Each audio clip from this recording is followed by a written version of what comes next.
Vous vous apprêtez à écouter un nouvel épisode de Tu me régales podcast. Il s'agit en réalité du tout premier épisode enregistré. J'étais pas encore tout à fait au point niveau réglage sonore, mais je vous rassure, c'est tout de même compréhensible et surtout le contenu est vraiment super quali. Avec Elodie de Chanokaze, on a parlé de thé japonais, comment se former à la cérémonie du thé ou au métier de thé sommelier, quel thé choisir, comment le boire ou l'utiliser en cuisine. Mais on a aussi débunk des croyances sur le matcha, le café au Japon ou le thé dans l'alcool. Oui. Bref, on a bien rigolé, alors n'hésitez pas à partager, commenter ou donner une note à cet épisode et à ce podcast. Si vous ne le faites pas, vous serez maudit sur 100 générations. Bonne écoute!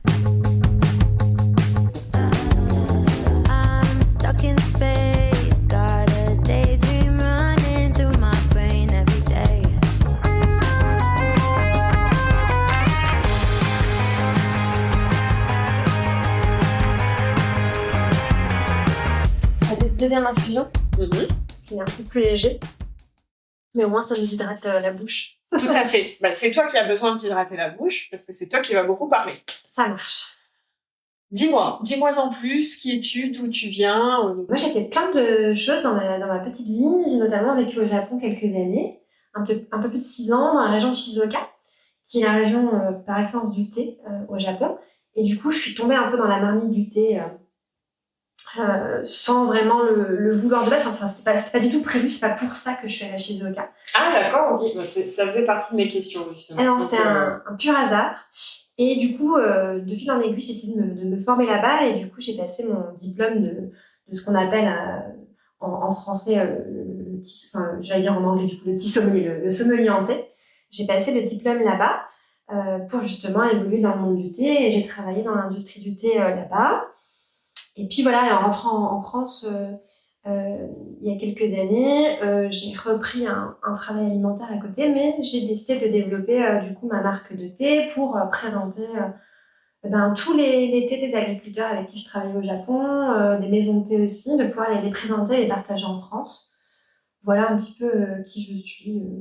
Et alors, comment ça s'est présenté au Japon, le thé à toi? C'est juste, t'as bu du thé, t'as kiffé, et du coup, tu t'es dit j'ai envie d'en savoir plus, ou il y a vraiment eu des éléments qui ont été... Et de base, en arrivant à Shizuoka, j'avais du mal à me faire des amis.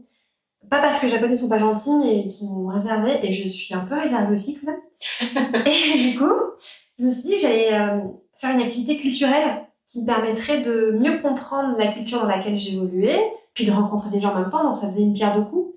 Et je me suis dit, qu'est-ce que je vais pouvoir faire? Et dans le temple près de chez moi, on pouvait du coup faire quelques activités culturelles, c'était une fois dans le mois, et il y avait la cérémonie du thé. Et je me suis dit, let's go, je m'inscrire à ça. Pas du tout pour le thé, parce que j'étais pas forcément fan du matcha, j'y connaissais rien, je buvais du thé en sachet, j'étais vraiment pas formée à ça.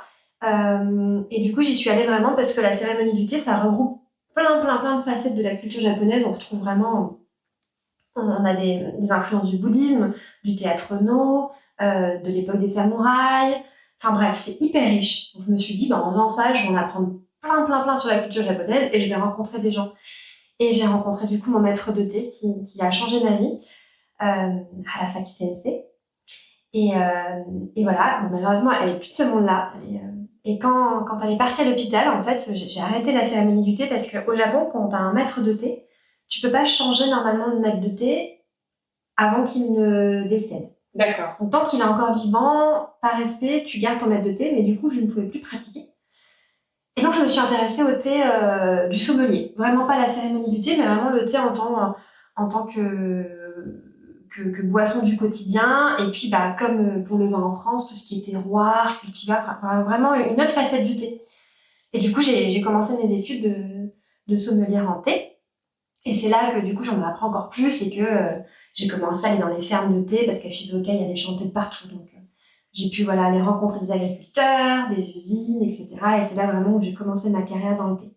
Et après, j'ai repris la cérémonie du thé à côté avec un autre maître de thé. Voilà. D'accord, ok. Et il y a vraiment une... Est-ce que c'est très défini quand tu fais ta certification? Est-ce que tu as vraiment un nombre d'années d'études, un programme scolaire, vraiment comme une formation classique, quoi?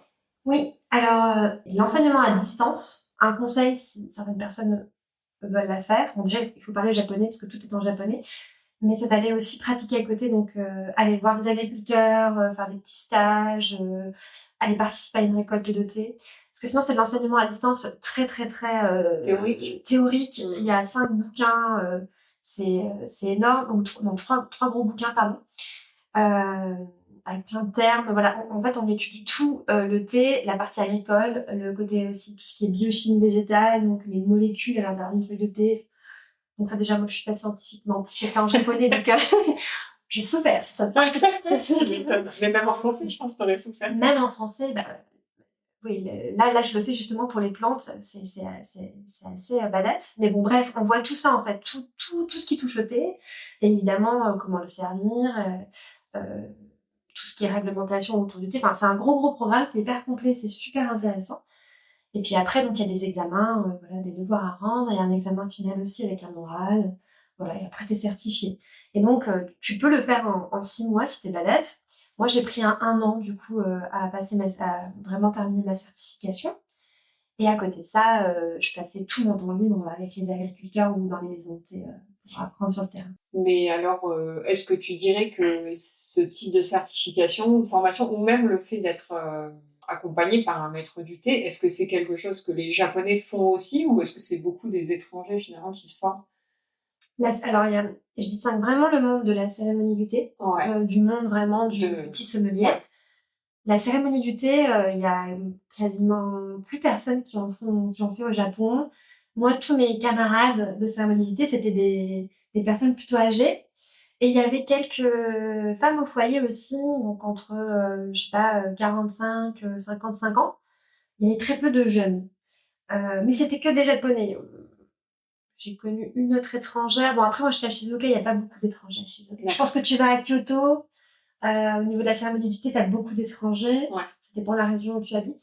Tout ce qui est petit sommelier, les Japonais lambda, quoi, qui ne s'intéressent pas forcément plus que ça au thé, ils vont pas aussi loin, hein, dans le quotidien. Ils infusent leur thé avec de l'eau bouillante, ils s'en foutent un petit peu. Ils font des trucs, voilà, pas forcément qui, selon les règles entre guillemets du thé, ne se font pas. Mais voilà. Donc en fait, il y a très peu de gens qui vont pousser un peu plus loin au Japon. Ça se perd le thé au Japon. Donc c'est des gens qui font pas ça dans le but d'en faire une activité professionnelle. C'est vraiment non, pas du tout. Pas du tout. La cérémonie du thé, pour moi, c'est quelque chose que tu fais pour toi avant tout. Et si tu as le désir aussi de le partager avec d'autres, mais c'est pas, pour moi, la cérémonie du thé, c'est pas quelque chose que tu étudies pour en faire une profession, tu vois. Puis pour devenir maître de thé au Japon, donc c'est-à-dire pour pouvoir en faire ton métier, non, c'est des dizaines d'années, c'est très cher. Tu achètes tes niveaux. Ah, c'est pour ça que moi j'ai arrêté. Je touche 3 livres. J'avais plus de monnaie. Voilà, j'avais plus d'argent, mon compte était vide, et du coup. Mais ouais, il faut s'accrocher. Alors, je sais qu'en Europe, on peut plus facilement être considéré comme maître de thé et pouvoir enseigner, mais en vrai, au Japon, ouais, les maîtres de thé sont très âgés. C'est aussi le problème, d'ailleurs. Qui est âgé, voilà, dit par la suite aussi problème de santé, etc. Mon second maître de thé, qui est encore en ville, heureusement, que j'ai revu cet été, il a plus de 80 ans. Voilà, il est super dynamique, c'est le thé, ça, c'est magique. Il est en pleine forme, mais oui, c'est un milieu, voilà. Et par contre, ceux qui font la formation de sommelier, en général, c'est parce qu'ils ont un projet professionnel derrière aussi. C'est réputé, ça, en France, petit sommelier ou... En Europe? Ouais. Alors, il y a quelques années, pas du tout. Là, j'ai l'impression que ça commence à être un peu populaire. Ok. Je vois un petit peu pop-up partout des petits sommeliers. Attention à certaines formations qui circulent d'ailleurs, si je peux me permettre. Ouais. Il faut faire attention. On ne peut pas se faire un peu arnaquer parce que j'ai l'impression que ça devient un petit peu à la mode et du coup, pas forcément, quand quelque chose devient un peu à la mode, il y a des gens qui en profitent aussi. Mais d'un côté, c'est bien que ça se démocratise parce que c'est quelque chose qui est de plus en plus connu. Voilà, je pense que la plupart des gens n'en ont certainement jamais entendu parler, mais en tout cas, moi, dans mon entourage et dans le milieu du thé en Europe, je trouve que ça se développe de plus en plus. Donc d'un côté, c'est très bien. De l'autre, il faut juste faire attention si on va là-dedans, de bien choisir sa formation, de bien choisir la personne avec qui on se forme. Et sinon, voilà. Je pense que c'est quelque chose qui va se démocratiser, d'autant plus que maintenant, on a des champs de thé en France. qui se développe depuis plusieurs années. Donc, forcément, le milieu du thé se développe aussi. Donc, tous les métiers autour du thé vont se développer aussi dans les années à venir, c'est certain. Super, tant mieux. C'est une très Carrément. bonne chose. Oui. Je rétropédale un peu parce qu'on est beaucoup parti sur la formation et tout ça. Concernant le thé, alors par exemple, tu vois, en cuisine, pour ma part, la cuisine japonaise est très influencée par la cuisine chinoise. Est-ce que pour le thé, on est sur la même chose? Est-ce que le thé vient de Chine? Est-ce que il y a est-ce que, comme pour la nourriture japonaise, les Japonais font semblant que non, tout est originaire du Japon? Non. Est-ce qu'ils admettent les influences? Oui, ils admettent les influences. Le thé japonais vient de Chine. D'accord. Ça, il n'y a aucun doute là-dessus. Et les Japonais le reconnaissent totalement. Ok. Le thé est arrivé au Japon 7e, 8e siècle après Jésus-Christ. C'est grâce aux moines, c'est grâce au bouddhisme. En fait, il y a des moines japonais qui étaient vraiment envoyés en stage. Bon, à l'époque, ça s'appelait pas des stages, évidemment. Mais ils étaient envoyés pour étudier, en fait, le bouddhisme en Chine. Et du coup, tu as un moine qui a ramené des graines de thé. Parce que là-bas, en Chine, c'était déjà une culture qui était assez... Bon, pas développée pour toute la population, mais en tout cas... au niveau des milieux un peu plus aisés et des moines. Les moines utilisaient le thé en fait pour rester, j'allais dire vivant, mais non, éveillé, pardon, pendant la méditation. Dans la méditation, parce que tu peux avoir tendance à piquer du nez. Et comme dans le thé, il y a de la théine, c'est la même molécule que la caféine. Bon, à l'époque, évidemment, ils n'appelaient pas ça caféine, tout ça, mais en tout cas, ils avaient remarqué que quand ils buvaient du thé, ils avaient plus de tonus et qu'ils restaient éveillés plus longtemps. D'accord. Et du coup, les moines ont ramené ça au Japon, mais par contre, ça s'est pas démocratisé tout de suite au Japon, ça a pris des siècles. Parce qu'au départ, c'était quelque chose qui était utilisé de manière un peu médicinale, pas pour soigner des maladies, mais pour donner du tonus. Et voilà, c'était pas très populaire. Ça s'est vraiment commencé à se populariser au 12e, 13e siècle, donc quand même quelques siècles après l'arrivée des graines. Puis après, petit à petit, les Japonais se sont appropriés. Il y a eu des théiers qui se sont un petit peu développés un peu partout au Japon, dans les campagnes, etc. Et là, la culture du thé japonaise a commencé vraiment à prendre sa personnalité. D'accord. Et à être codifiée avec ses codes à elle. Et finalement, le thé japonais tel qu'on le connaît aujourd'hui, en termes de technique de fabrication, c'est 17-18e siècle. Hein. C'est récent, finalement, oui, effectivement. dans toute l'histoire du thé. Avant ça, on fabriquait le thé vraiment en se calquant sur la méthode chinoise. Et ça serait quoi la principale différence? Il y en a une entre la manière dont est produit le thé chinois et la manière dont est produit le thé japonais? Ouais, c'est la manière dont on stoppe l'oxydation pour le thé vert, pour que le thé reste vert, évidemment. Il faut qu'on stoppe l'oxydation et tu le vois quand tu cueilles, même pas forcément une feuille de thé, mais une plante, elle noircit très vite. Ça, c'est l'oxydation qui fait noircir la plante. Et donc, dans le thé vert, on veut surtout pas que ça arrive, sinon il est plus vert. Donc, dès qu'on a cueilli les feuilles, on va stopper l'oxydation. On stoppe l'oxydation via la chaleur. Et donc, les Chinois font ça avec un espèce de gros wok, donc des plaques chaudes, et le thé directement dessus, et ça stoppe la chaleur. Les Japonais, eux, ont développé une technique qui se fait à la vapeur d'eau chaude, à la vapeur chaude, ce qu'on appelle l'étuvage. Et donc, c'est cette manière de faire dès le départ de la transformation du thé qui vraiment distingue les deux. Et après, les Japonais roulent leur feuille de thé, qui donne une feuille en aiguille. Je sais pas si tu as déjà remarqué que les thés chinois, c'est les feuilles, tu peux voir la feuille, même si elle est un petit peu roulée quand même. Mais les Japonais, ils la roulent vraiment, vraiment, et ça fait vraiment une aiguille. Et ça a une utilité? Oui. D'accord. Ça a plusieurs utilités. La première, c'est pour aider à sortir l'humidité de la feuille. Okay. Parce que dans la feuille, les trois quarts de la feuille, c'est de l'eau. Hein. Donc, ça aide à enlever l'humidité, l'eau. Ça joue aussi pour faire ressortir certaines caractéristiques et certains arômes de cette espèce de massage, de malaxage de la feuille. C'est tout un art, d'ailleurs, à part entière. Voilà. D'accord, ok. Donc, surtout la méthode de production qui va différencier entre... De fabrication. Ouais. Et ce qui fait que les thés japonais, en tout cas pour le thé vert, sont beaucoup plus végétales et herbacées en bouche, beaucoup plus verts que les thés chinois qui sont, quand c'est fait au wok, c'est plus minéral, c'est plus fluide. D'accord, ok. Et il y a d'autres arômes qui ressortent. C'est pas pareil le rendu. D'accord, donc avec le même thé, finalement, en fonction de comment il a été produit, on va avoir un goût différent. Ah oui, il faut se dire qu'avec la même feuille de thé, déjà rien que dans les champs de thé, selon la manière dont tu cultives, les engrais, l'exposition au soleil, la météo, ça va changer son goût. Et après, la transformation en usine. Est-ce que j'oxyde pas? Est-ce que je fais donc à la vapeur, au wok? Est-ce que je torréfie à la fin? Je torréfie jusqu'à où? Plus ou moins de torréfaction. Ça change totalement le goût de ton thé à la fin. C'est un monde très très complexe, on s'en rend pas compte. Mais en vrai, c'est magique. Tout ce qu'on peut faire avec juste une petite feuille, quoi. Toi, au début, quand t'as commencé, t'es un peu tombée dedans par hasard et que du coup, t'avais pas nécessairement d'intérêt pour le thé au départ. Enfin, peut-être que t'en buvais, mais comme tu disais, c'était en sachet. En sachet, quoi. Est-ce que c'est difficile de développer son palais? Parce que, bon, moi, en fait, on pourrait me faire boire n'importe quoi. Je saurais pas dire si c'est un bon thé ou pas. C'est une très bonne question. Et c'est vrai que c'est un peu comme le sport, ça demande de l'entraînement. Bon, c'est pas des muscles enfin, j'imagine qu'il y a des muscles. Je suis nulle en anatomie et tout, mais bref, c'est pas comme un muscle, genre les muscles du bras, mais en tout cas, c'est avec la pratique, c'est vrai que tu développes ton palais. Moi, au départ, parce que dans les études de sommelier, t'es obligé t'as des comparatifs justement au niveau de certains thés. Et c'est vrai qu'au départ, quand je buvais des thés, j'avais du mal à me rendre compte, mais petit à petit, tu te rends compte des subtilités. C'est trop intéressant. Je pense que ça se travaille le palais. C'est comme tout. Je tiens mon Seiza. C'est bien. Tu es bien plus forte que moi. Voilà. Tu t'es déjà posé la question de combien d'heures tu avais été assise comme ça?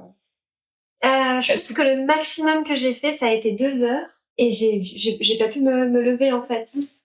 Je suis restée bloquée. Tu sais, c'est comme quand tu restes trop longtemps sur les toilettes. Faut faire attention, hein. Parce qu'après, c'est pas très bon pour la C'était horrible parce que c'était pendant une cérémonie du thé et on faisait une vraie cérémonie, donc en suivant bien tout le process, et dans ces cas-là, c'est long. Oui. Et vraiment, je osais pas bouger. Enfin, je pouvais pas casser. Non, je pouvais pas faire ça. Il y avait mon maître de thé. Non. Donc là, c'est que du mental. C'est que du mental et c'était dur. C'était dur. Et du coup, j'ai voulu me lever et je suis tombée. En fait, et ça m'a pris plusieurs minutes avant de réussir à me remettre sur mes jambes, quoi. Et j'avoue que depuis que je suis rentrée en France, je fais moins de pratique en Seiza et je tiens moins bien. Là, je suis pas contente. Il faut que je reprenne l'entraînement. Non, mais c'est une vraie capacité. Mais ouais. Je suis très admirative. Moi, j'ai fait 10 minutes comme ça, c'est vrai, j'ai perdu la moitié de mes jambes. En ce moment, ça m'arrive beaucoup, ça, tu sais. En ce moment, je commence une phrase et puis je la termine jamais, en fait. Comment choisir son thé? Voilà, pardon. On peut peut-être commencer par ça. Ouais. Bon, je suis novice en thé. Comme on en a discuté un petit peu hors enregistrement, moi, je suis quand même allée au Japon. J'ai fait une cérémonie de thé quand j'étais au Japon. Alors, je pense que c'était une cérémonie qui était quand même dans les codes, mais qui était probablement pour touristes. Ouais. Donc, j'ai quand même porté le kimono, j'ai quand même regardé les stampes, je me suis déplacée sur mes genoux. Voilà, j'ai eu mal aux genoux après. J'ai fait le thé, etc. Donc, de mémoire, ça avait quand même, j'aurais 2 bonnes heures, je pense. Hein. Ah ouais, quand même. Ouais, je pense. Ouais. Bah après, il nous avait expliqué beaucoup de choses. Donc, je pense que ça rallongeait aussi un peu le truc. Et puis on avait vraiment mangé la pâtisserie très sucrée avec un thé vert. Alors, j'aurais tendance à dire un thé matcha. Oui, je pense que c'était un thé matcha. Très épais comme ça. Là. Oui, mousseux et tout ça. Je pense que c'était avec le fouet. Donc, c'était le thé matcha. Et donc, j'avais suivi cette cérémonie de manière extrêmement naïve, voilà. Juste, je me suis inscrite à une activité. Il paraît que la cérémonie du thé, c'est culturel, donc je vais le faire. Maintenant, avec le recul, je me dis que j'ai eu vraiment beaucoup de chance parce que ça avait l'air d'être une cérémonie assez qualitative. Et donc, du coup, nécessairement, je suis partie dans mes bagages avec du sencha, du genmaicha et du hojicha, qui étaient un peu les thés pour moi les plus populaires, les plus répandus, et qu'aujourd'hui on arrive à trouver, même qu'on trouve avec des marques françaises, etc. Ouais, carrément. Mais voilà, après, comment définir si le thé sencha que j'ai acheté est de qualité ou pas?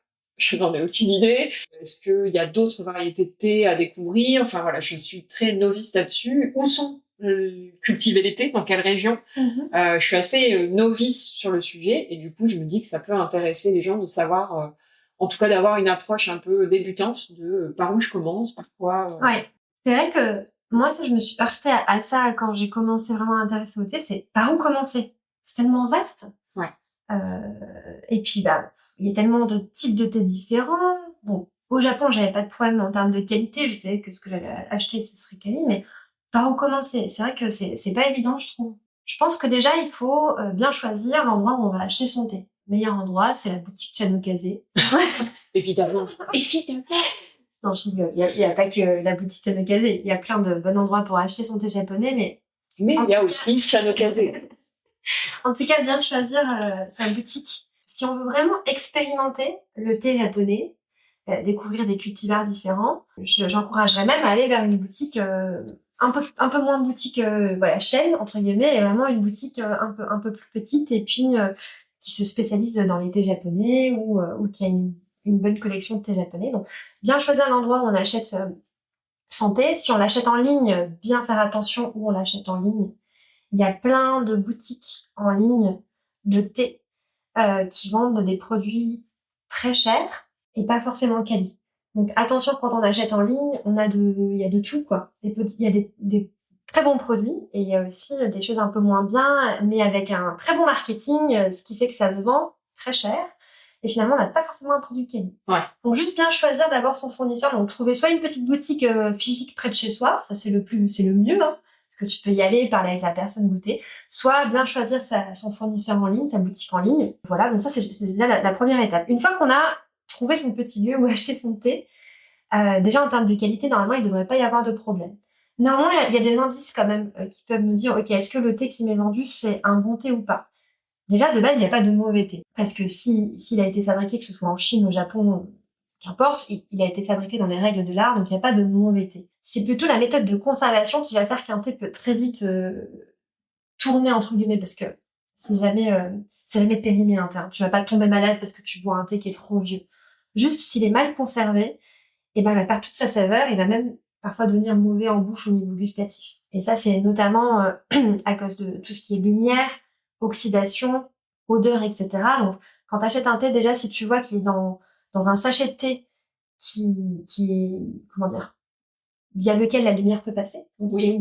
Il est pas ouvert, en général, c'est du plastique dessus, mais déjà, ça, c'est à fuir. Pour moi, si on te vend du thé dans un paquet par lequel la lumière peut traverser, ton thé, quand tu l'achètes, il est oxydé, en fait.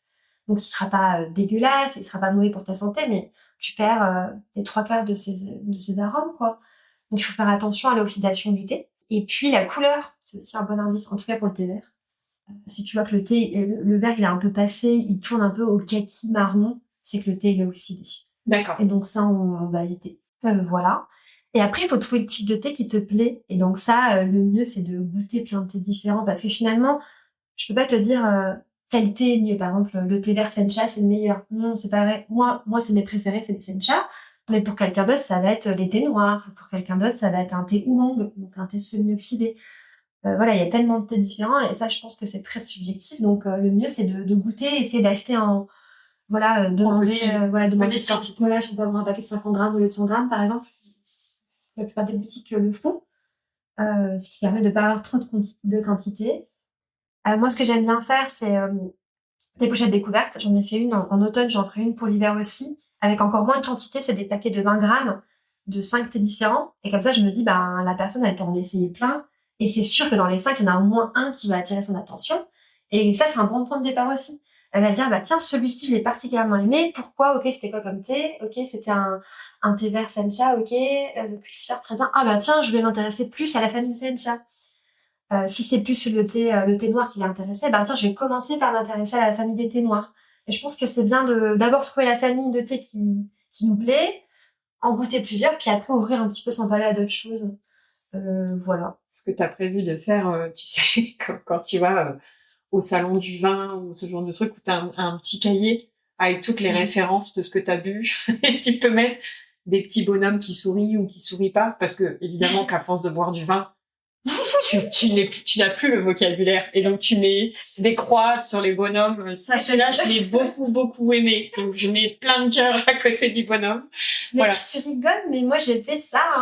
Alors c'était pas des bonhommes, mais j'avais mon petit carnet au début et je notais tous les thés que je goûtais dans les salons de thé que je visitais au Japon ou ceux que j'achetais ou chez l'agriculteur. Je notais et je mettais des petits commentaires. D'accord.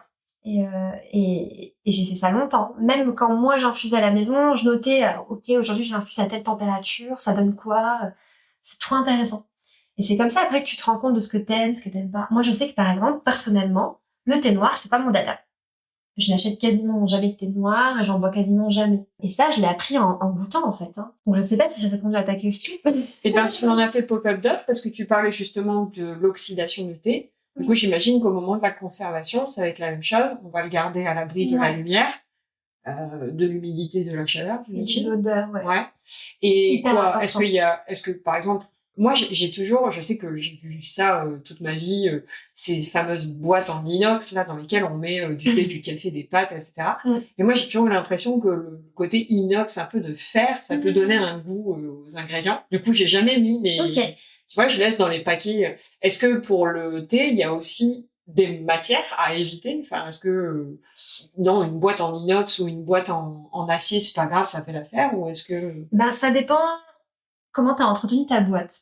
L'inox, normalement, il n'y a aucun problème. Normalement, si avant, dans cette boîte, t'as stocké d'autres choses avec des odeurs, et que t'as pas nettoyé et bien séché, parce qu'il faut pas qu'il reste d'humidité, et ben, l'odeur, en fait, le thé, surtout le thé vert, c'est une éponge pour les odeurs. Ça absorbe toutes les odeurs. C'est comme le beurre. Ah, c'est vrai? Le beurre, il faut éviter de laisser le beurre. En fait, moi, maintenant, depuis le CAP, j'ai passé en juin. Avant, je laissais mon beurre dans son papier, en fait, tu vois, dans le papier de baraque, là. Et puis, ça arrivait même des fois que je remettais au frais sans faire attention et le papier était pas bien refermé et tout ça. Puis au bout d'un moment, ton beurre, il prend une odeur. Alors, il y a la rance, hein, évidemment, mais des fois, il peut prendre des odeurs. Il prend un peu l'odeur du frigo. Et en fait, j'ai appris que non, en fait, le gras stocke l'odeur. C'est pour ça que, tu vois, par exemple, quand on fait, t'as peut-être déjà vu ça, des gens qui cuisinent, qui font une espèce d'huile dans une poêle et ils vont mettre des herbes, etc. Et puis ils vont arroser comme ça l'herbe dans le gras. En fait, c'est pour donner une odeur au gras. En fait, du coup, la matière grasse va plus être juste de l'huile d'olive. Ça va être une huile d'olive avec un peu de thym, un peu d'ail, etc. Puis après, ils retirent tout ça et ils ne gardent que l'huile qui va servir à cuire une viande, etc. Donc ça va tout ça donner une palette aromatique plus importante au plat, sans nécessairement avoir besoin de laisser la branche de romarin dans le plat. Et du coup, maintenant, je stocke mon beurre dans une boîte hermétique fermée, d'où le beurrier, en fait, qu'on avait avant. On avait un beurrier. Et maintenant, je le mets vraiment dans une boîte bien fermée parce que sinon, le beurre prend les odeurs du frigo. Je savais pas que... En même temps, moi, je mange pas de beurre. Je suis allergique. Comment ça, Comment ça, tu croques pas un bout de beurre tous les matins? Oui, c'est de la margarine, mais après, c'est fermé, c'est dans une boîte fermée. Ouais, mais en fait, c'est tous les trucs gras. En fait, faut les mettre dans des boîtes bien fermées. C'est drôle. Alors, bon, du coup, le thé, bon, c'est pas à cause du gras, parce qu'il y a, bon, ici, il y a des lipides dans la feuille, mais on n'est pas... Je sais pas du coup pourquoi ça absorbe, mais ça doit être chimiquement, ça doit s'expliquer. Je pense le gras doit choper les molécules qui se baladent dans ton frigo, je sais pas. Et puis pour peu qu'en plus tu aies tendance à laisser, de toute façon c'est un truc qu'il faut pas faire, mais que tu aies tendance à laisser des assiettes sans les couvrir ou des plats mal fermés, etc. Dans le frigo, c'est un... L'odeur se balade. Ouais, tout se balade, D'ailleurs, c'est pour ça que le thé, je reviendrai après ce que je disais, t'inquiète pas, je l'ai encore en tête, mais pour parler d'odeur, le thé, une fois que t'as infusé tes feuilles, si tu veux ne pas les jeter, tu les fais sécher, tu les mets dans des petits sacs dans le meuble à chaussures. Ça absorbe les mauvaises odeurs des chaussures. Ah, donc ça, petit tips écolo, parce que on parlait aussi tout à l'heure, je crois que tu me disais, il y a les feuilles, les tiges, des fois on fait le tri, on récupère les tiges, et je pensais déjà tout à l'heure au fait que, dis donc, c'est hyper écolo, on récupère et rien ne se perd, tout se transforme. Tu peux en faire, pour absorber les mauvaises odeurs. D'accord, donc là, si on veut absorber les mauvaises odeurs des chaussures, donc moi je sais déjà où je vais les mettre. C'est juste bien faire sécher tes feuilles avant, pour pas qu'après ça moisisse. Et donc tu les fais sécher à plat, et puis après tu mets dans des petits sacs, dans les chaussures, meubles à chaussures, nickel. Parfait. Et tu les changes de temps en temps. Ça, c'était le conseil. Voilà, petit tips quotidien. Voilà. Et pour revenir à la conservation du thé, excuse-moi, j'ai fait non, mais c'est moi. Je t'ai emmené avec mon beurre, alors que t'en manges même pas. Alors attends. Donc les odeurs, boîtes, les boîtes. Voilà. Donc si tu utilises une boîte en inox, juste faire attention qu'il n'y a pas un reste d'odeur. Donc tu mets dans des boîtes et qu'elles soient pas rouillées, qu'il n'y ait plus d'humidité, enfin voilà. Sinon, tu peux la garder dans son sachet si la personne qui t'a vendu le thé te l'a vendu dans un sachet qui est bien hermétique et qui ne laisse pas passer la lumière. Tu vois, là typiquement, ce sachet-là, si t'enlèves bien l'air avant de le fermer, Ton thé, tu peux le garder sans problème dans un placard, évidemment, pas humide. Oui. Il y a aucun problème. Il faut bien expulser l'air à chaque fois. Ouais, ça c'est le petit tips pour qu'il dure plus longtemps si tu le laisses en sachet, c'est de sortir l'air vulgairement, on fait pas ça précisément, mais avec tes mains avant de refermer le zip. D'accord, ok. Et là, normalement, ça se tient bien ça se tient bien. Voilà. Donc, la conservation du thé, en fait, c'est ça qui fait tout. Et moi, je l'ai entendu que, je me demande si c'était pas sur ton compte Insta, mais genre, il y a 3 ans, un truc comme ça. Je crois que j'ai regardé, t'avais fait, des vidéos assez longues sur Instagram où tu t'étais filmé en face cam et où tu parlais de thé, etc. Et je sais plus si c'est pas sur une de tes vidéos que j'ai vu ça, où tu disais que le thé matcha, fallait le conserver au frais. Ouais. Et oui. Et je fais ça maintenant. Ah bah, je suis contente, ça a servi à quelque chose. Une personne. Moi? Non, je dois pas être la seule, c'est sûr. Mais il y a peu de personnes qui le savent. Ouais. Mais le thé matcha, c'est un thé qui est hyper fragile. En gros, la feuille, elle a été réduite en poudre. Donc, c'est la feuille complète réduite en poudre. Elle va tout absorber. Tout. Et elle va être très sensible au changement de température. D'accord. C'est un petit bébé, là. C'est un nouveau-né. Faut faire attention. Du coup, on le conserve au frais au frigo. Par contre, là, encore une fois, faut pas le mettre à côté du fromage puant. Non, ça va. Même si c'est dans une boîte, si ton matcha est dans une boîte bien hermétique, moi je mets encore mes boîtes dans une petite boîte en plastique au frigo. C'est pas obligatoire, là peut-être que je suis un peu trop psychorigide. Verpoule. Non, trop verpoule avec mes matchas. Si vous avez un matcha en sachet, par contre je pense qu'il vaut mieux le mettre dans une boîte pour le coup. Ouais. Le sachet dans la boîte, mais sinon normalement les boîtes... Mais alors finalement, même si c'est le thé dont on entend le plus parler en France, c'est peut-être pas celui par lequel il faut commencer, parce que si tu dis qu'il est assez fragile, finalement c'est peut-être... En fait, pour moi le thé matcha, je le distingue vraiment des autres, parce que, tu vois, genre, un thé comme ça, en feuille, tu peux en boire plusieurs tasses, tranquille dans ta journée. Le thé matcha, non, tu bois un petit bol, c'est tout, hein. Parce qu'après, sinon, tu vas avoir des palpitations. C'est hyper fort en théine, en caféine. Puis même, ça peut devenir écœurant. C'est quand même en bouche assez prononcé, quoi. Ouais. Donc moi, c'est 2 trucs différents. Tu peux faire du matcha et à côté faire du sencha, tu vois. Mais juste le matcha, voilà, faut pas en boire toute la journée. Même si le marketing nous fait croire autre chose. Et j'allais rebondir un peu là-dessus. Je vais t'emmener sur des pentes glissantes, mais toutes ces boissons à base de matcha, matcha latte et tout ça, j'imagine c'est une grosse hérésie. Est-ce que c'est acceptable d'utiliser le matcha pour voilà pour le plaisir gustatif, on va dire, mais sans l'aspect santé, etc. J'ai une vraie réflexion sur est-ce qu'on mange que pour la santé et pour la qualité des ingrédients, ou est-ce qu'on mange aussi pour juste kiffer. Ouais. Il y a différentes écoles, et là ça va être très personnel. Moi je suis ouverte à tout. Tant qu'on va pas gaspiller le matcha et le jeter ou je sais pas quoi, parce qu'on est en pénurie de matcha en ce moment, et le thé c'est précieux et ça c'est des heures de travail, bref. Moi je suis pas de l'école de ah bah si je vais pas tenter comme ça va pas. C'est aussi pour ça que je me suis éloignée de la cérémonie du thé, parce que là pour le coup c'est très cadré et voilà. Moi je suis pour que chaque personne puisse aller à la rencontre du thé de la manière qui lui convient, et si le matcha latte peut être une porte d'entrée vers le thé, pour moi c'est ok. C'est comme les thés parfumés, je suis pas contre, tu vois, je préfère les thés parfumés naturellement, mais voilà, je vais pas dire à quoi tu bois du thé parfumé, mon dieu, non. Si ça permet à la personne d'ouvrir une porte, de découvrir comme ça le monde du thé et d'avoir envie après d'aller plus loin, et ben c'est ok. Le matcha latte, moi j'en bois, hein, j'adore ça. Par contre, il faut juste faire attention. Ne prenons pas, par exemple, un matcha haut de gamme qu'on a payé, je sais pas, 30 balles la boîte pour faire un matcha latte. C'est du gaspillage pour le coup, puis c'est du gaspillage économique aussi pour la personne. Ça sert à rien. Le sucre et le lait, ça prend le dessus. Tu vas même pas pouvoir apprécier toutes les saveurs du matcha. Donc dans ces cas-là, si t'aimes le matcha latte, le matcha culinaire, c'est très bien. Ou un matcha un peu plus haut de gamme, mais qui reste abordable. Et pour te faire des matcha latte un petit peu plus gourmand, ouais, un petit peu plus haut de gamme, un petit peu plus de parfum. Eh bien, écoute, tu m'offres une transition. Mais alors, je vais changer de. Allez, change de vent. Pendant la transition. Tu m'offres une transition exceptionnelle parce que justement, le thé utilisé pour être transformé, donc justement pour être utilisé dans de la pâtisserie, dans des gâteaux, des cookies, voilà. Le thé qu'on va utiliser plus pour la cuisine. En l'occurrence, comme je t'expliquais, moi le matcha, je vais pas mal l'utiliser pour mes daifuku mochi et notamment pour la pâte de haricots. Alors ça, je sais que ça se fait. Qu'est-ce qui fait qu'un thé matcha est culinaire et un thé matcha n'est pas culinaire, par exemple? C'est une très bonne question. Bravo Estelle. Alors, le matcha de base, pour le fabriquer, ça demande beaucoup de temps.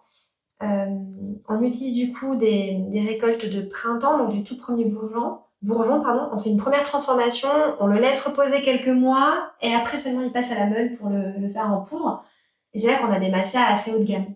Mais on a développé aussi des matchas qu'on dit culinaires, donc qui sont un peu moins haut de gamme, qui sont fabriqués de manière un petit peu moins élaborée, qui prennent moins de temps et c'est pour ça qu'ils peuvent être vendus moins cher aussi.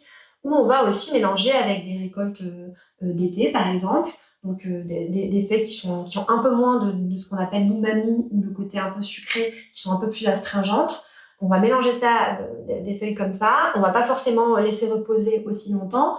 Bref, c'est une fabrication un peu plus accélérée du matcha et avec des feuilles entre guillemets un peu moins qualitatives, c'est-à-dire qu'ils sont un peu moins riches en umami. Mais c'est ok parce que pour la cuisine, c'est mélangé à du sucre.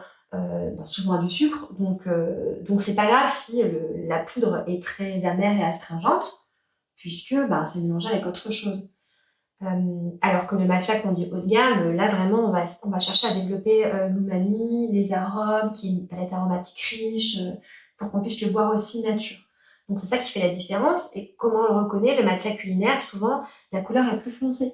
Parce qu'on utilise justement des feuilles souvent plus âgées, de récolte, de seconde ou troisième récolte. Donc il est plus, c'est un vert plus foncé, un peu plus kaki. Alors que le matcha qu'on utilise vraiment pour boire nature, c'est un vert éclatant, un peu comme la pomme des Beatles. Je prends toujours cette référence qui te dit ça c'est un matcha qui a bien été fabriqué entre guillemets dans les règles de l'art et que je peux boire nature sans que ce soit dégueulasse. Parce que le problème qui s'est posé là, c'est que on a eu du matcha vendu de partout, sous des noms de matcha de cérémonie, alors que c'était des matchas culinaires. Du coup, la personne, elle achète son matcha, elle le boit nature et c'est dégueulasse. Un matcha culinaire, franchement, en nature, c'est pas bon, c'est amer, c'est herbacé, pas bon, quoi. Et du coup, tu dis, j'aime pas le matcha. Non. Ça, c'est un matcha qui a été fabriqué pour être mélangé à autre chose. Donc, si tu le bois nature, ça va pas marcher. D'accord. Tu vois Ouais, ça explique probablement beaucoup, en tout cas, des expériences des gens qui viennent à mes ateliers, notamment pour l'atelier Daifuku Mochi, où j'ai systématiquement... Alors, il y a deux teams, il y a toujours des gens qui vont adorer le matcha, et puis il y en a certains qui vont vraiment le voir en horreur, et qui vont dire « Ah, j'aime pas du tout, c'est un goût de gazon, etc. » Ah oui, oui. Ouais, donc probablement qu'ils n'ont pas goûté bon, en fait, tout simplement. Ou alors qu'ils aiment pas, parce que tu peux ne pas aimer, même bien sûr. Bon, mais parce que ça reste quand même vert le matcha en bouche. Mais en effet, si tu commences ton aventure du matcha avec un matcha culinaire et que tu le bois nature, ça va te dégoûter. Et moi, souvent, ce que je leur explique, puisque c'est aussi que, parce que justement, comme je te disais, je monte des transitions, t'as vu, je jump comme ça à travers. Pas de souci. C'est que effectivement, moi, quand j'ai fait la cérémonie de thé, donc c'était il y a presque 20 ans. Ça te rajeunit pas du tout ça. Du coup, effectivement, c'était la première fois, je pense, que je buvais du thé matcha, parce que en vrai, il y a 20 ans, c'était pas si populaire que ça en France. Et j'en ai bu pendant la cérémonie de thé, et comme je disais, à la fin de la cérémonie de thé, quand on boit le thé vert, on mange une pâtisserie avec donc un wagashi, qui est souvent comparé à de la pâte d'amande en France, où c'est très dense, c'est très sucré. Et j'ai souvent des gens qui me disent mais moi j'aime pas la pâtisserie japonaise parce que c'est trop sucré. Mais en fait quand on mange avec un thé qui est un peu amer c'est comme ça ça s'équilibre en bouche en fait, c'est même très très bon. Et donc moi je me rappelle avoir goûté le matcha comme ça avec la pâtisserie, donc forcément que j'avais bien aimé. Et c'est vrai que depuis quand j'en ai rebu, je me suis dit ça m'avait pas laissé le même le même souvenir. C'est vrai que la pâtisserie est importante quand tu bois du matcha pour sucrer la bouche. Préparer le ventre aussi. éviter en tout cas de boire du matcha le ventre vide. D'accord. Ouais, c'est fort quand même. Parce qu'il y a beaucoup de gens qui le boivent le matin. Bah alors si c'est en matcha latte, il y a du lait ou du végétal, il y a du sucre, ça va, mais si tu commences ta journée par un bol de matcha et que t'as l'estomac un peu fragile, ça peut te faire mal au ventre. Ah ouais. Ouais, c'est assez fort quand même. C'est un peu comme le café finalement. Après, il y a des gens, ils craignent pas, hein, c'est du badass, mais voilà, faut éviter. Donc, en fait, on accompagne le thé souvent, et le matcha notamment au Japon, pour sucrer la bouche et équilibrer, comme tu l'as très bien dit, et aussi pour préparer le ventre. Et alors, là, comme ça me vient. Toi, tu dirais que le Japon, pays du thé ou du café? Parce qu'en réalité, il y a quand même une vraie... Tu fais des rimes. T'as vu? Je vais lancer un slam. En vrai, on pourrait naturellement penser au thé en priorité parce que cérémonie du thé, parce que thé japonais, parce que Asie, etc. Et en réalité, moi, quand j'y suis allée, je me rappelle que... Alors, ils le boivent pas comme nous, hein, mais le thé froid, le café froid, très populaire au Japon. Et je me suis un petit peu intéressée au métier de barista il y a quelques années parce que le café, ça me plaît. En fait, les boissons d'exception me plaisent. Le whisky, le café, etc., le saké, enfin, le nihonchu. Et du coup, je m'étais intéressée un petit peu au café. Finalement, je me suis fait à ce moment-là la remarque mais il y a beaucoup de cafés au Japon, de salons de thé, de café, avec des façons de servir le café, etc. On le voit même représenté dans la culture populaire, dans les mangas, les canettes de café, il y a toujours des cafés qui sont mis en avant et tout ça. Donc, est-ce que thé ou café, le Japon, finalement? Eh ben, c'est vrai. Alors, j'ai plus les chiffres exacts en tête, mais il y a eu Parce que t'avais des chiffres! Il y a eu des études là-dessus. Waouh! En fait, ça vient pas de nulle part! Et non, les Japonais consomment beaucoup plus de café que de thé. Ah, voilà. Et le café est plus populaire que le thé. En fait, pour les Japonais, le thé, c'est un peu comme l'eau. C'est quelque chose qui est dans leur culture depuis tellement longtemps que c'est comme boire un verre d'eau. Il n'y a rien de spécial pour eux dans le thé. Sauf ceux qui s'intéressent et qui vont développer un petit peu tout ça, ou dans les régions productrices de thé où il y a un peu plus d'activité par rapport à ça. Donc en fait, pour les Japonais, le thé, c'est leur eau, quoi. Tu vois, c'est pas un truc de ouf, hein. Et c'est vrai parce que quand tu vas au restaurant, il y a des distributeurs de thé. Exactement, t'as du thé gratuitement. Et à l'inverse, dans certains salons de thé, enfin café, quand tu veux, je sais pas, prendre un goûter ou quoi, ben parfois dans les cartes, t'as pas de thé vert, hein. T'as toujours du thé noir, mais à l'anglaise, là. Ouais. Le breakfast et tout ça, ouais. Que j'aime pas le du tout ça. Ouais, voilà. Et sinon, c'est café, quoi. Et du coup, en termes de popularité, le café, c'est super cool, tu vois, au Japon. Et t'as plein de cafés, c'est vrai. Ouais. Beaucoup de cafés, plus stylés. C'est un peu comme en Corée, ils sont des cafés vraiment stylés, où ils se font des battles entre eux, qui sera le plus stylé, avec les baristas qui ont trop la classe, avec leur leur tablier avec leur lanière en cuir. Franchement, c'est stylé, quoi. Ils servent leur truc. Et du coup, ces dernières années, au Japon, les personnes de l'industrie du thé se sont dit mais comment on peut revaloriser le thé et lui donner un peu plus de popularité. Et du coup, tu as eu une vague de café de thé, en fait, hein, ce qu'on appelle en japonais Nihoncha Café, donc café de thé japonais. D'accord. Qui ont ouvert, où en gros, ils utilisaient l'environnement et les ustensiles du café pour servir le thé. Moi, par exemple, dans le magasin où je travaillais, on avait une machine à expresso, où on faisait des expressos de thé. Il y avait une autre boutique où vraiment ils utilisaient, je sais pas comment ça s'appelle, le machin en vrai du café là. C'est un... Oui, c'est un... Le drip là. Ouais. C'est ça, non? Je vois pas de café. En japonais, c'est toujours drip et drip. Drip. Ouais, le cône là, comme ça, que tu poses dessus. Et j'ai vu, alors j'ai jamais creusé le truc, mais j'ai vu qu'il y avait même des... Tu sais, les filtres à café là, ils sont, tu vois, festonnés. Je sais pas si tu vois, ils sont comme si tu les avais pliés, tu vois. Oui. Et je pense que ça doit avoir une utilité aussi, hein, sur le goût, la manière dont l'arôme est diffusé, tout ça. Il me semble que c'est des... Ouais, j'avoue, j'ai pas le vocabulaire. Mais en fait, souvent sur les cartes de café, ils sont comme ça, ils sont servis en... Enfin, ça doit être juste café filtre, on l'appelle. Mais je pense que ça doit juste être café filtre. Genre Bruce café, un truc comme ça, Et dans tous les cas, je vois ce que tu veux dire. Des cafés qui ont utilisé ça pour infuser leur thé, par exemple. Donc ça fait un peu mettre en scène le service du thé. Et ça a super bien fonctionné. T'as plein de cafés qui ont ouvert comme ça dans les grandes villes à Tokyo, à Shizuoka aussi, où j'ai été. Trop stylé, et qui a redonné un petit peu un côté un côté cool et moderne au thé. Ouais, Voilà. mais finalement, en termes de résultats de saveur, il n'y a pas d'impact. Le thé a le même goût que En fait, le fait de l'infuser de cette manière-là ou de faut adapter les paramètres quand même. Tu utilises les ustensiles, mais tu adaptes les paramètres. Ouais. Et non, ça donne des trucs très stylés en vrai. Du coup, tout ça pour dire que le café est carrément plus populaire que le thé au Japon. Et donc, on parlait notamment de gastronomie avec. Je peux utiliser... est-ce que si j'ai un thé de chez toi, par exemple, je peux l'infuser et utiliser l'infusion pour cuisiner avec, donc notamment pour faire, dans mon cas, ça va être la pâte à mochi qui va enrober le daifuku. Est-ce que ça se fait aussi au Japon Alors, moi, je me rappelle que dans mes cours, on avait toute une partie justement de l'association thé et cuisine. Et donc, ça se fait un peu, c'est pas très répandu, mais ça se fait. Ça et les cocktails avec le thé, ça marche bien. Ça m'intéresse. Ah, c'est trop bien. Attends, je te réponds d'abord. Ouais. Sinon je vais me perdre. Mais oui, tu peux prendre du thé. Et dans ces cas-là, si c'est un thé qui a vocation d'être mélangé avec autre chose, il faut mieux privilégier un thé assez fort et bien vert. Ouais. Parce que sinon, avec la cuisson, en le mélangeant à d'autres saveurs, si tu prends un thé qui est trop haut de gamme, bon déjà c'est un peu du gâchis, et qui est trop subtil en termes de palette aromatique, t'auras rien comme goût à la fin. Donc tu prends dans ces cas-là un thé vert bien étuvé, comme ça il est bien vert, il est bien herbacé, et il a une belle couleur aussi, comme ça tu vas pouvoir garder un peu de couleur, et là je pense que c'est intéressant en effet. Ouais. Ok, super.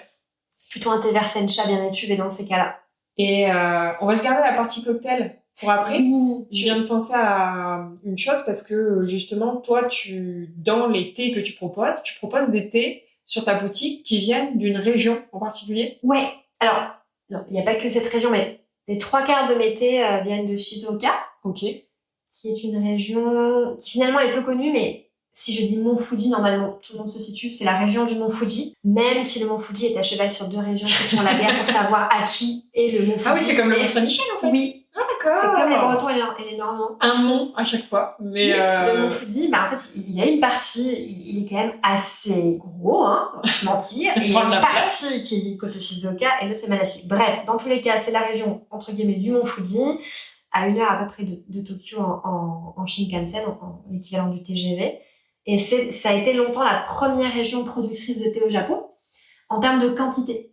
Je sais qu'on pense souvent à Kyoto, mais Kyoto, en termes de quantité, c'est beaucoup plus petit. Et bref, du coup, moi, j'habitais là-bas, donc forcément, tous les producteurs de thé avec qui je travaillais, c'était des gens de Shizuoka. Donc, et sur ma boutique, j'aime bien mettre des thés, je sais d'où ça vient. Et c'est encore mieux quand je sais que j'ai rencontré l'agriculteur et je vais mettre son produit en valeur en France. Donc c'est vrai que moi, j'ai beaucoup de thé de Shizuoka. Je travaille beaucoup avec mon ancien patron aussi là-bas, que j'admire. Je suis sa fan numéro 1. Donc forcément, j'ai beaucoup de thé de Shizuoka. Mais j'en ai aussi d'autres régions. Kyushu, le sud du Japon, qui fait beaucoup de thé. J'ai pas de thé de Kyoto. Je connais moins les thés de Kyoto. C'est moins mes thés de prédilection, sauf pour les matchas. Mais il y a plein de régions finalement. Est-ce qu'il y a une région qui est plus surreprésentée concernant le thé? Kyoto. C'est ce qu'on connaît, je pense que c'est ce que tout le monde connaît le plus grâce au matcha. Parce que c'est vrai que les matchas de Kyoto sont restés très longtemps inégalés. Ils ont une qualité de matcha incroyable, même si maintenant, franchement, c'est bon quoi. Tout le monde s'est mis bien à la page et on fait de bons matchas aussi dans d'autres régions. Mais c'est vrai que Kyoto, pour le matcha Uji en particulier, c'est vraiment des matchas très quali. Toutes les maisons, les maîtres de thé se fournissent auprès de Kyoto. Et donc, je pense que le thé de Kyoto, Uji, c'est le thé qui est le plus connu à l'international grâce à ça en partie. Mais il n'y a pas que cette région. Et du coup, Shizuoka est moins connu, donc moi, j'aime mettre en avant cette région. Est-ce que le thé de Shizuoka, celui que tu représentes, il peut être différent est-ce que c'est des variétés qu'on va cultiver que à Shizuoka ou c'est des variétés qu'on va retrouver dans d'autres régions? Et du coup, est-ce qu'il y a des différences de saveur d'une région à une autre? Parce que moi, je me dis, c'est pas le même climat et c'est pas la même terre. Ouais, totalement. Voilà, j'ai répondu. Le terroir est différent. Ouais. Ce qui vient à Shizuoka, c'est que c'est une grande région. On a et les montagnes, et la plaine, et la mer. Donc, on a une diversité de terroirs incroyable. Mais du coup, ça joue ça. Au niveau des cultivars, tu les retrouves normalement maintenant partout. Mais il y a quand même des cultivars qui sont, en tout cas, nés à Shizuoka. Par exemple, le Fuji Kaoli, qui est un cultivar qui est né à Shizuoka. Et puis aussi au niveau de la fabrication, la transformation en usine, c'est pas les mêmes paramètres selon les régions. Les gens de Kyoto ne font pas forcément les mêmes paramètres que les gens de Shizuoka. Et du coup, tu as quand même une différence aussi à ce niveau-là, après au niveau du produit fini. Voilà. Ok. Donc même la même race de thé, si elle a été cultivée, je veux dire si elle a été élevée, si elle a été élevée par des parents de Shizuoka et transformée à Shizuoka, ce sera pas le même goût à Kyoto ou ailleurs au Japon. Et ça, c'est super intéressant, c'est hyper riche. On va terminer avec cette question sur les cocktails. Et puis, sauf si tu as besoin d'ajouter autre chose, après on passera aux questions. Moi, je peux parler pendant des heures. Mais non, mais je sais, mais moi aussi. C'est ça le problème, c'est que cet après-midi, je suis censée être en tournage, donc pour des recettes à la maison. Donc malheureusement, on fera une partie 2. on sera obligé si le public acclame. Et donc, tu parlais de cocktails. Donc ça s'étudie quand même, l'utilisation de thé dans les cocktails. Il n'y a pas d'études, d'études ou certification pour devenir cocktail master, mais ça se fait de plus en plus, ça se développe. C'est fascinant. C'est fascinant. Moi, là où je travaillais, le vendredi soir et le samedi soir, on se transformait en bar et on faisait comme ça des cocktails à base de thé. Et ça se marie super bien avec les alcools. Et je pense que c'est vraiment un domaine qui reste à développer, le cocktail à base de thé. Mais surtout qu'en plus, les Japonais sont de plus en plus bons à faire d'autres alcools qui ne sont pas le Nihonshu, donc l'alcool de riz traditionnel. Ils sont de plus en plus bons, meilleurs. C'est quoi le terme? Ils sont meilleurs maintenant à faire des gins, des whisky. Ah, les whisky. Voilà. Donc, je veux dire, il y a de quoi faire. L'eau est bonne au Japon, donc tu fais des bons alcools. Ouais. Ils sont forts pour ça. Et du coup, tu peux...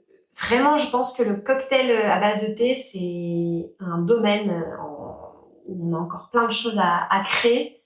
Et c'est passionnant. Je pense qu'on peut s'amuser facilement à la maison à faire des cocktails à base de thé. Trop bien. Ouais. Super. Eh ben, écoute, d'ailleurs, si tu fais un petit truc pour l'hiver quand t'as froid. Un genre de grog. Ouais, enfin non, parce qu'en vrai c'est pas fort en bouche, mais par contre ça réchauffe. Ouais. C'est du nihonshu, pas du nihonshu, pardon. L'autre à base de patates et tout ça là. Ah, le shochu. Le shochu, merci. Le shochu avec du thé vert, mais chaud du coup. Mais n'importe quel thé vert? Alors, il faut pas prendre un thé vert on va pas prendre le thé de tige là par exemple. Il faut qu'il y ait un peu de caractère, sinon il va perdre face à l'alcool. Donc là, le mieux, c'est de prendre un thé vert, assez étuvé pour qu'il soit bien vert et qu'il soit bien végétal. En prendre une bonne qualité, c'est mieux, sinon ton cocktail il sera un peu herbacé, quoi. Et puis en fait, t'infuses ton thé chaud dans l'alcool, quoi. Donc c'est un cocktail chaud. Ouais. Tu peux le faire froid aussi, hein. Mais l'hiver chaud, ça c'est fantastique. Et quand tu le bois, t'as pas l'impression de boire de l'alcool, alors attention, danger. Danger. Mais ça te réchauffe le corps instantanément. Ouais. C'est trop bien. Ouais, je me le note celui-là, tu vois. Ouais. J'ai peut-être essayé de bricoler un truc avec. Et ça évite la mauvaise gueule de bois, parce que le thé, du coup, il vient un petit peu contrebalancer la force de l'alcool. Ok, d'accord. Moi, ça m'intéresse, j'aime bien ça. Top. On va passer à des questions un peu plus, on va dire un peu plus détentes, un peu plus originales, où j'aimerais bien avoir ton avis sur certains sujets ou sur certaines réflexions. Je suis prête. Alors, un truc que tu adores, donc un ingrédient ou un plat ou peu importe, que tu adores mais dont tu as honte. Que j'adore mais dont j'ai honte. Ouais. Moi, c'est très facile, j'en ai plein. Honte, ouais, tu vois. Genre, tu vois, moi, j'adore les napolitains. Genre, le truc hyper industriel. Tu vois, les gâteaux, les napolitains. Ça, j'adore, tu vois. Mais c'est une honte, parce que franchement, c'est que du sucre entre nous. Ok, je vois ce que tu veux dire. Laisse-moi réfléchir. Les chips. Je suis une grosse consommatrice de chips. Faut être plus précise. Quelles chips? Tous les chips. Toutes les... Mon surnom au Japon, c'était Madame Patate. J'adore la pomme de terre. Ouais. Et les frites et les chips. J'adore les chips, mais à tous les goûts. Et tu vois, je suis végétarienne, mais ça m'empêche pas, s'il n'y a pas de traces animales, d'acheter des chips saveur barbecue ou poulet rôti ou je sais pas quoi. J'aime les chips, le truc bien gras, dégueulasse. Et je pourrais t'en manger des paquets tous les jours. J'essaie de me contenir. On est d'accord. Voilà. T'es originaire d'où? Du sud de la France. Ah, du sud. Parce que j'allais dire, dans le nord, la patate, c'est un peu, tu vois... Ah non, moi je suis sudiste de base, y a rien qui m'amène à la patate. La patate, c'est mieux de toi, ouais. Madame patate, ouais. J'aime trop ça. Ok, patate sale. Très bien. C'est noté. Après, les chips, c'est un bon truc. Alors, qu'est-ce que tu ferais goûter à un extraterrestre pour lui expliquer ce qu'est l'humanité? Oh, qu'est-ce que je lui ferais goûter Ouais. pour lui expliquer? Mais qu'est-ce que l'humanité? C'est ton avis à toi, ta vision des choses. Waouh, oh, c'est philosophique ton truc. T'as vu? En gros, un aliment qui représenterait l'humanité. Un aliment, ou tu vois, pourquoi pas du thé. Mais qu'est-ce que si tu devais lui faire goûter un truc? Laisse-moi quelques secondes. Je te laisse infuser. Je te laisse infuser la question. Ouais. Oh, ouais. Un truc complexe, varié, pour montrer la richesse. Ok, je vais inventer un truc, mais genre une pizza, mais avec plein de trucs dessus. Ah. Plein d'aliments différents, tu vois, pour représenter la richesse et la diversité de l'humanité et de nos cultures. Et genre, il y a en plus un petit assez plat, donc tu peux mettre plein de trucs de plein de pays différents. Et mais alors c'est marrant quand même. Tu serais vraiment... Ah oui, avec un peu relevé. Ah ouais, parce que l'humanité, c'est complexe. Hein. Ouais, oui, c'est un peu piquant. Mais du coup, toi, tu serais vraiment dans une optique de montrer un maximum, quoi, de montrer beaucoup de choses. Bah, parce que pour moi, l'humanité... Mais qu'est-ce que l'humanité, déjà? Vous êtes 3 heures. Vous êtes 3 heures. C'est la diversité, la richesse, le partage, la complexité. Ouais. Du coup, il faut un truc un peu... Je sais pas. Qui donne envie de revenir, quoi. C'est pas très bon, par contre. Ouais, du coup. Il faut qu'on s'interroge sur le périple des aliments. Il faut qu'il y ait un parcours à suivre sur cette pizza. Ou alors un truc doux et amer à la fois. Mais je sais pas quoi, là, parce que je suis pas spécialiste de la cuisine. Un mochi à la fois doux et amer, on peut pas faire ça? Bah... Avec le thé matcha, souvent, il y a un peu ce truc-là. C'est peut-être plus simple à préparer. Qu'une pizza avec toutes les saveurs, ouais, effectivement. Ouais, un truc doux et amer à la fois, parce que l'humanité, c'est doux et amer à la fois. D'accord, ok. Ça va, je prends. Si tu devais te réincarner en un ingrédient. Ah bah une feuille de thé. Tout simplement. Bah ouais. Qui volette comme ça. Ouais, je veux la liberté par champ. Attendez avant de me passer l'accès tout ça et l'infuser. Avant de me rouler dans mon vie un peu, mais... Ouais, une feuille de thé. Ok, bon, ça va, c'est cohérent, on est bon. Moi, c'est Elodie. Je suis du coup la fondatrice de Tiano Kaze, qui est pour l'instant une petite boutique en ligne de thé japonais, que je compte alimenter aussi avec les plantes par la suite. Merci beaucoup. Merci pour ce long échange, mais hyper varié, hyper intéressant.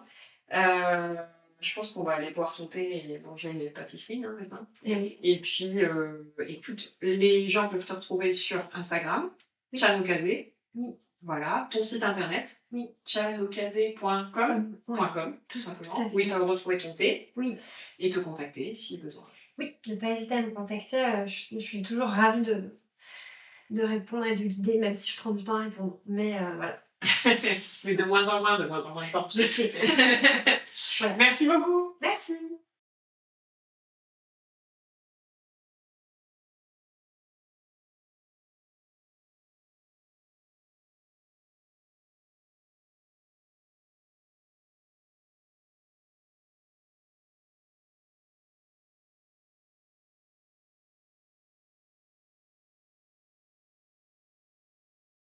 Merci Elodie, j'espère que je t'ai pas pris trop de ton temps. Non, t'inquiète.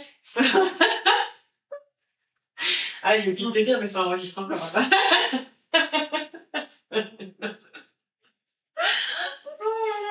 C'est parce que là, c'est l'heure de manger en fait. Il est 14h déjà. Déjà? Bah oui! Quand t'en passes vite avec toi. C'est ça! C'est quand on parle de thé. En fait, ce qui est bien, c'est que comme t'es passionné par ce que tu fais, il n'y a pas besoin de beaucoup aller te chercher, tu vois.